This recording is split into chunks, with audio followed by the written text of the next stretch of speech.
Appointment letter पर सिर्फ signature की देर है।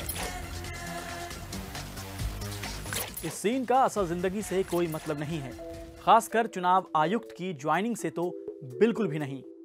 चलिए अब एक और सुपरहिट डायलॉग सुनिए। सुपरफास्ट चुनाव आयुक्त की ज्वाइनिंग एक ही दिन में प्रोसेस हुआ, उसी दिन क्लियरेंस, उसी दिन एप्लीकेशन, उसी दिन मंजूर भी, उसी दिन अपॉइंटमेंट।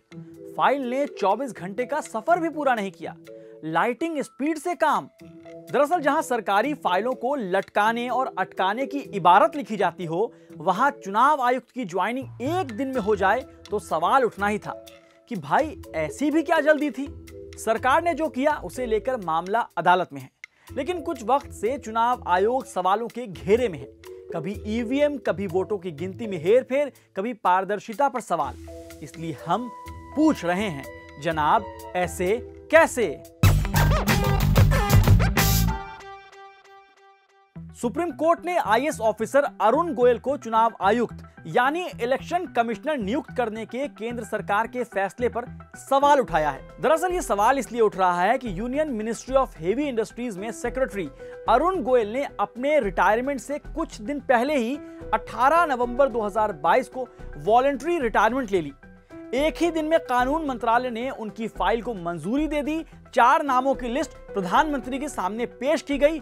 पीएम ने गोयल के नाम को सिलेक्ट भी कर लिया।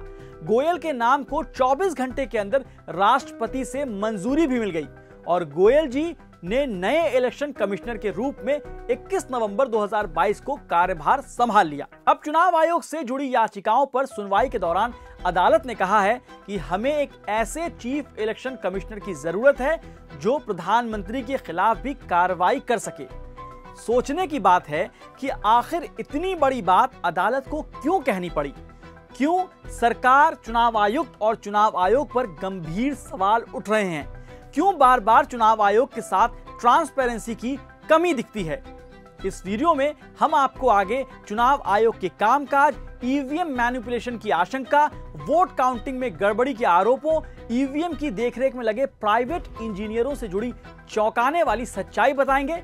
लेकिन उससे पहले चुनाव आयोग पर उठ रहे सवालों पर बात करते हैं। हिमाचल प्रदेश की रामपुर विधानसभा सीट पर 12 नवंबर 2022 को हुए चुनाव के बाद ईवीएम को सरकारी गाड़ी की बजाय निजी वाहन यानी प्राइवेट गाड़ी से ले जाते हुए पाया गया था, जिसके बाद 6 कर्मचारियों को सस्पेंड कर दिया गया। उत्तर प्रदेश विधानसभा चुनाव में भी यही कहानी हुई थी।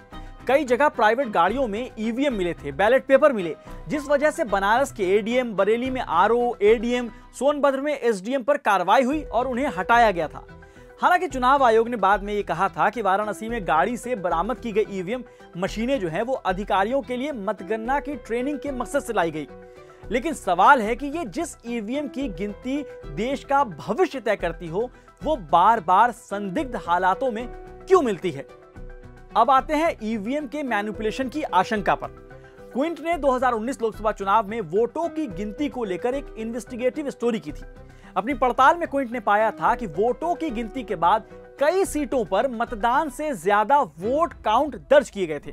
हालांकि चुनाव आयोग का कहना था कि ये सभी आंकड़े प्रोविजनल हैं, डेटा अनुमानित है और इसमें बदलाव हो सकते हैं। लेकिन 4 महीने बाद भी ऐसा नहीं हो सका था।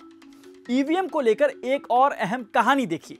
2019 लोकसभा चुनाव के 4 महीने के अंदर ही इलेक्शन कमीशन ने आम चुनाव की वीवीपैट पर्चियां नष्ट कर दी थी।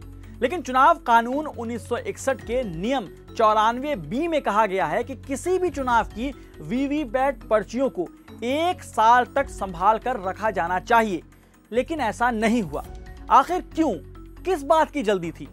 और तो और अगस्त 2019 में क्विंट ने ही बताया था कि चुनाव आयोग के लिए ईवीएम बनाने वाली company the electronics corporation of India limited यानी ECIL ने चुनावों के दौरान ईवीएम और वीवीपैट की देखरेख के लिए मुंबई की एक फर्म से कंसल्टिंग इंजीनियर लिए। सवाल है कि क्यों चुनाव आयोग इतने संवेदनशील मामले पर किसी प्राइवेट हाथों में काम दे रहा था?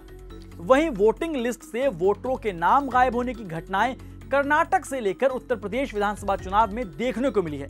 समाजवादी पार्टी ने आरोप लगाया है कि यूपी विधानसभा चुनाव के दौरान मुस्लिम और यादव वोटरों के नाम बड़ी संख्या में वोटर लिस्ट से काटे गए।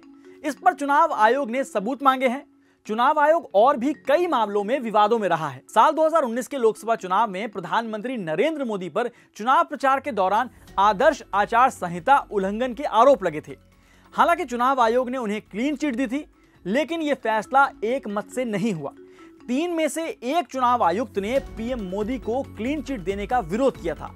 चुनाव आयुक्त का नाम था अशोक लवासा। मुख्य निर्वाचन आयुक्त बनने की कतार में खड़े लवासा को अक्टूबर 2022 में रिटायर्ड होना था, लेकिन उन्होंने वक्त से पहले अगस्त 2020 में ही इस्तीफा दे दिया। सुप्रीम कोर्ट नए चुनाव आयुक्त की ज्वाइनिंग पर सवाल उठा रहा है, क्योंकि चुनाव आयोग का आजाद रहना एक आजाद मुल्क की रूह है।